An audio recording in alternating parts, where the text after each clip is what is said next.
Então, boa tarde. Quem estiver assistindo, provavelmente a professora Fernanda ou alguém mais que estiver acompanhando.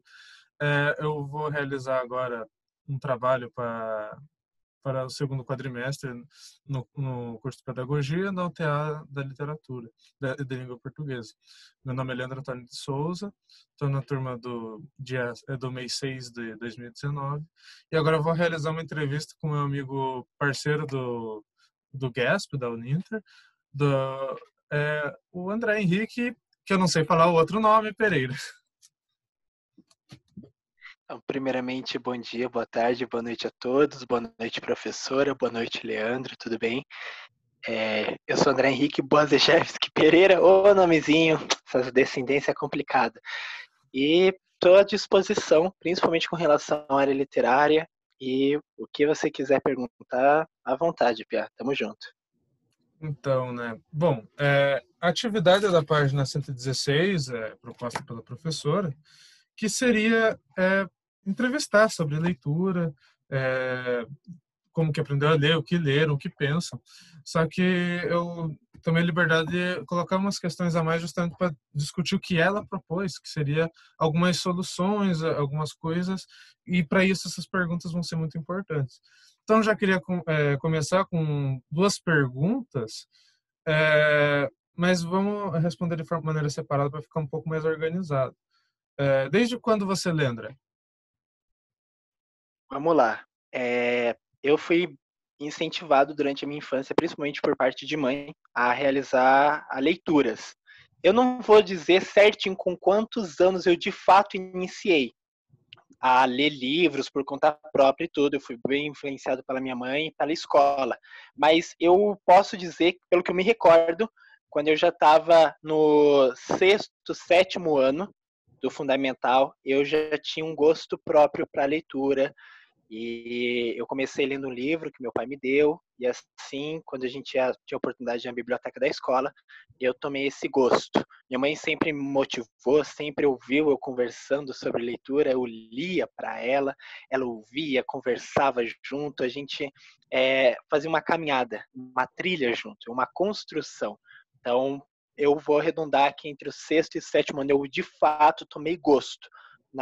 Do primeiro ao quinto ano eu não me recordo muito, mas eu sempre fui basicamente tipo de aluno que vai lá, tenta ajudar os outros, sempre gostei muito do ambiente escolar, para mim é uma paixão, adoro, desde o primeiro aninho, até às vezes as crianças chegavam me chorando, eu falei, não, relaxa, vai ser legal, então os professores me motivaram muito, a minha mãe motivou muito, e eu ter acesso a uma biblioteca, nem todos têm. Então, são alguns fatores que me ajudaram, mas que eu posso afirmar, com certeza, entre sexto e sétimo ano. Então, acho que entre uns 12, 13 anos, 14, por aí. Perfeito, perfeito. Então, a gente já passa para uma próxima questão que você já comentou, a questão escolar, do ambiente escolar. Como que foi o incentivo partindo da escola? A gente sabe, você já vem numa geração dos anos 2000, dos anos 2010, que tem uma visão diferente com a educação e incentivo à leitura. Mas como de fato aconteceu, até porque foi no início, né, da década de 90 para cá, foi bem no início desse movimento. Então, como que foi o incentivo no fundamental? Se houve diminuiu com o tempo, né, indo para o ensino médio, fundamental dos anos finais, como é que foi? Vamos lá, Leandro. Eu acho que é sempre bom, a gente sempre lembra, inclusive eu conversando contigo já e com as pessoas em geral, principalmente a área de pedagogia, a gente conversa muito isso, debate, principalmente o livro traz isso, que a leitura é uma construção, né? Nunca é algo imposto. E se é algo imposto, isso gera não negatividade, isso gera uma questão de não ter incentivo para a leitura, né? O que eu entendo dessa percepção de mudança, como você apontou nesse quadro, né? Como que foi esse incentivo? Eu confesso que a minha escola tinha, sim, biblioteca em boas condições. Não, nossa, perfeito, mas tinha uma biblioteca. Isso é um fator agravante, que foi parte desse movimento para a questão de educação, ter mais acesso. As turmas eram levadas uma vez por semana lá, então você escolhia um livro. Mas o que de fato interfere, acho que no ambiente escolar, não é só acessibilidade. Acessibilidade não é sinônimo de permanência, de qualidade de ter, porque muitas vezes pode ter uma biblioteca, mas sem alguém para motivar, sem uma questão familiar envolvida, sem professores que apoiem, e aí vem principalmente o papel do professor, não aborda só questões de recursos materiais, eu acho que está muito além disso, é a experiência da pessoa, é a base teórica que ela carrega, é a praxis que ela faz no seu dia a dia. Então, para mim, uma das causas principais nesse contexto foi o motivo dos meus professores, o incentivo que eles davam para toda a turma, inclusive. Foi sim a minha relação por parte de mãe. Minha mãe sempre foi participativa. Só que eu compreendo, Leandro, assim como muitos também, que não é essa a realidade de todos. Seja por uma questão de carência familiar, seja por uma questão de materialidade educacional nas escolas e por, enfim, outras questões. Mas eu posso dizer com toda certeza que foi as minhas professoras que me motivaram muito dentro do ambiente escolar, principalmente, e ter colegas que apoiavam. Eu acho que essa parte da amizade também é muito importante, porque às vezes você pode ler, você pode até começar a ter gosto, mas dependendo do grupo que você se enquadre, tem uma questão social que muitas vezes não se é discutido, a questão de você pertencer a um grupo, isso acontece nas escolas, não vamos ser ingênuos. Então, tem grupo que desmotiva, lá o leitor, nerd, é uma palavra que se torna pejorativa. Desculpa se eu alonguei na resposta, mil perdões. Mas eu Não, só que é queria isso. comentar esse último ponto, que é a questão dos fatores sociais e culturais também interferem nesse caso. Não é só a questão escolar, né? É o que está dentro dela ali. Eu convivo com os alunos, amigos. Meus amigos me incentivavam. Então, tem todo esse apoio. Mas, principalmente, professora, até a biblioteca e uma relação familiar e um incentivo de todo o corpo docente, eu Com acho. certeza, com certeza. Tanto que uma das questões que existem, conforme até a gente já estudou no artigo da GAT, né, essa bagagem cultural das pessoas, você não pode exigir que um aluno ele seja autodidata e ele com 3 anos, 4 anos, 7 anos, queira pesquisar livro para ler. A escola tem que ofertar, caso a família não tenha esse suporte por N fatores, né? Então, você já respondeu quem te influenciou a ler, e vem uma pergunta importante também, né? Que fugindo um pouco dessas questões um pouco mais estruturais da sociedade, de como que funciona todo esse sistema, mas o que que você gosta de ler? O Andrezinho, pequenininho e até hoje, como que foi? Vamos lá. Eu vou comentar, peço a oportunidade para mostrar aqui. Esse foi o primeiro livro que eu li, O Pequeno Príncipe. Então, o mini Andrezinho, a gente pode chamar assim, começou com um grande apoio, como eu falei, da questão familiar. Meu pai me deu esse livro, minha mãe apoiou. Então, eu comecei a ler o gênero, a gente pode falar assim, aventura, por assim dizer, né? É um romance, é uma história. Até a gente pode expandir também, né, a questão, literatura infantil, será que é só infantil? Porque tem tanta mensagem em livros simples, parecem simples, mas tão profundas, né?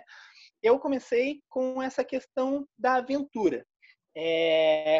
Próximo do meu sexto, sétimo ano, no oitavo, do oitavo para o nono, teve uma mediação de um pouco uma parte meio filosófica.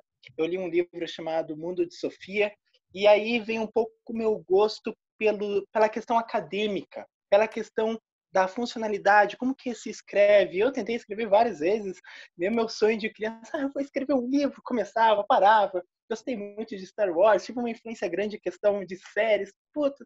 Então, eu comecei por uma leitura infanto-juvenil, a gente pode dizer, li gibi, sim.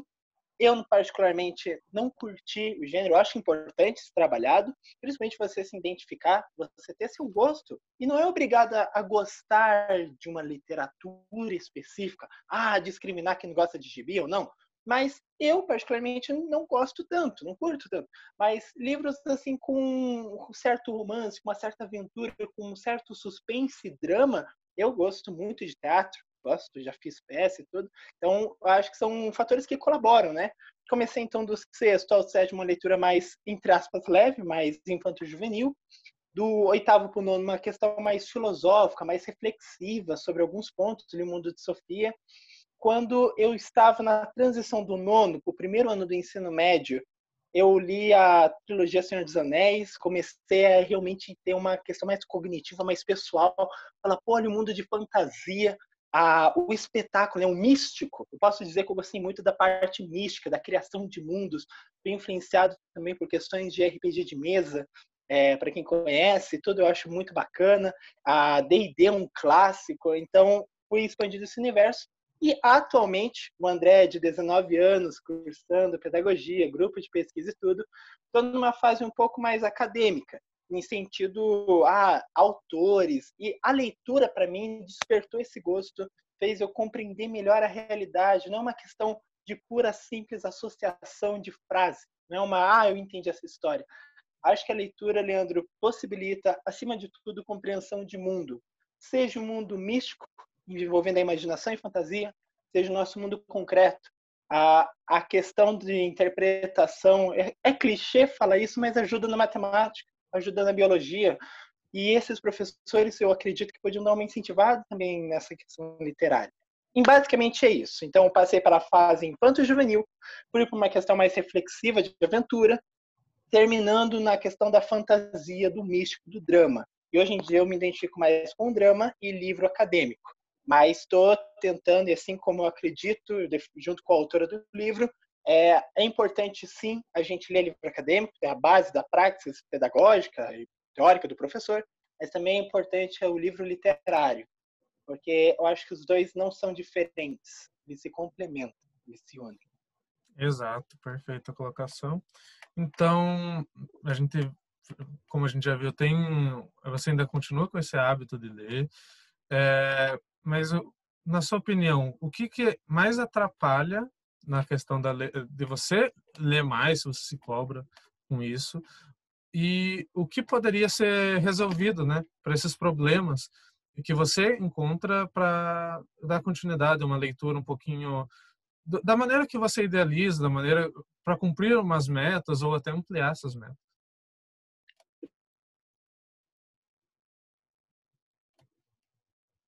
Bem, Leandro, você tocou num ponto importante, porque eu acho que isso vai variar muito de contexto para contexto, né? E colocações. Deixa eu ver se você entende a pergunta. É falar então do meu contexto, qual que para mim é a minha dificuldade, talvez hoje, e como Exato. poderia ser resolvido, né? Dentro da minha Uhum. realidade. Vamos lá. Eu acho que um dos grandes empecilhos é tempo. André, mas talvez isso não seja justificativa, porque a gente tem que parar e pensar também, enquanto a pessoas de uma graduação, que a gente tem a questão familiar, tem às vezes a questão com o estágio, tem uma relação educativa, tem relação do grupo de pesquisa. Quanto mais responsabilidades, muitas vezes o adulto, e eu consigo compreender, sim, o adulto que não tem gosto, ou porque às vezes não dá, às vezes eu acho que o maior fator é o tempo, é a disponibilidade. Mas o que você faz? Se aquela pergunta, da meia-noite às 6, da meia-noite às 3. Olha como o tempo é uma coisa que nos cobra. Você tem que ter tempo, pelo menos, para dormir de forma satisfatória. Você tem que cumprir suas responsabilidades enquanto acadêmico, estudante, futuro professor. Você tem a sua questão familiar, que você tem que ter um convívio, a gente pode abandonar as pessoas, a família é uma base, eu acredito nisso. Então, para mim, hoje, o maior empecilho seja essa questão do tempo. Estou agora voltando a ler, estou até lendo, estou me aderindo à plataforma virtual. Sempre eu prefiro o livro físico, mas eu estou começando a ter esse certo gosto para a literatura virtual, questão de praticidade e tudo. Como que a gente pode resolver esse problema? Não vou nem colocar problema, mas esse contexto, quais são eu vejo possíveis soluções? Eu recentemente estou me adequando antes de dormir. Eu pelo menos selecionei 15, 30 minutinhos. Eu vejo tanto professor cobrando, falando, você tem que ler 1 hora, tem que estudar por 1 hora, 2. Na minha percepção, não é a quantidade, mas sim a qualidade do seu estudo, da sua leitura, que de fato vai ter significado para você. Então, para mim, o meu maior empecilho é o tempo, e a gente pode colocar aqui, então, um fator de disponibilidade. Como que eu posso tentar, e já estou tentando aplicar esse recurso para resolver? Em parte da manhã a gente faz estudos, estou tentando ser um pouco mais organizado para isso, e pelo menos 15 a 30 minutos antes de dormir, eu estou tentando ler uma obra que eu gosto, estou continuando e tudo. Então, para mim, tem sido satisfatório, sim. Pretendo aumentar, você falou até com relação a metas. Eu nunca fiz essa questão de meta, eu vejo muita gente que faz, né? Minha meta em um mês ele é 4 livros, 1 livro por semana. 2 por mês. E varia para muita gente. Eu, particularmente, não tenho esse hábito ainda de criar metas, né? Eu sei que tem lá os seus benefícios e tudo. Mas, para mim, a maior importância é você estar sentindo prazer no que está fazendo. Seja um livro por mês, seja um a cada 2 meses, aproveite essa leitura. Essa é a dica que eu falo, é isso que eu estou usando para mim, não estou usando base de meta, e eu estou me adequando, sabe? Até porque meta tem que ter essa questão de variedade, senão a gente se prende. E aí corre o risco do ato prazeroso se tornar uma questão autoritária e sem sentido. Então, eu estou conseguindo pelo menos ler um pouco antes de dormir, 15 a 30 minutos, e eu estou gostando. Eu estou conseguindo dormir bem, então para mim eu estou me adequando a isso. Perfeito, perfeito. Então, essas questões são bastante importantes para entender, porque embora o teu contexto seja mais favorável que outros contextos, o tempo sempre é algo que eu vejo, pelo menos, como um empecilho, seja por carga horária de trabalho, seja de pesquisa, acadêmico, ou da tua própria vida mesmo, porque você tem mais pessoas para cuidar. A gente tem sempre que lembrar do contato humano, né? Que a gente tem que dar atenção. A leitura é como teve uma entrevista até que eu vi no canal do Pirula do Ler Antes de Morrer. Eu não lembro o nome da autora, mas ela fala muito sobre isso, que tipo ler é um hábito solitário, né? Então a gente acaba muitas vezes tendo que se distanciar das pessoas para cumprir isso daí. E o que achei interessante foi essa meta aí, essa meta de 20 minutos, né? Tipo, você lê 20 minutos tranquilo, sem cobrança, essa meta sem cobrança, né? Que você se satisfaz, você Essa tira não esse tem peso da meta. consciência.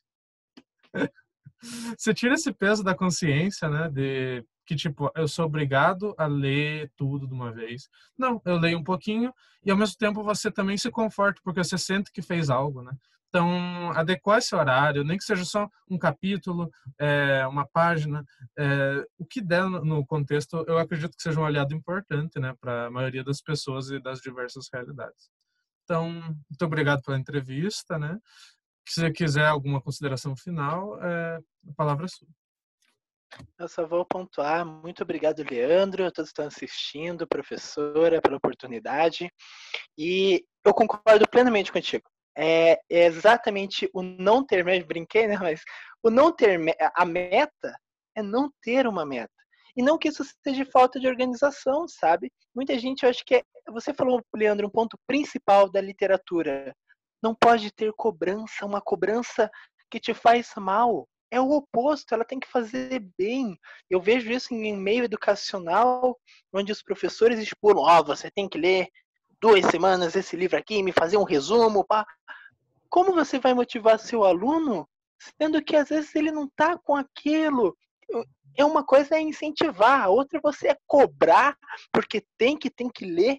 Então você colocou um ponto importante, a gente não pode nos afastar das pessoas também, enquanto ser social, estar tá em grupo, por mais que literatura possa ter momentos de convivência, grupos de leitura, assim, apoio, incentivo, mas não pode perder o essencial, que eu acho que é o prazer e o significado disso. Se você perder esses dois componentes, então eu pergunto, terá realmente valido a pena?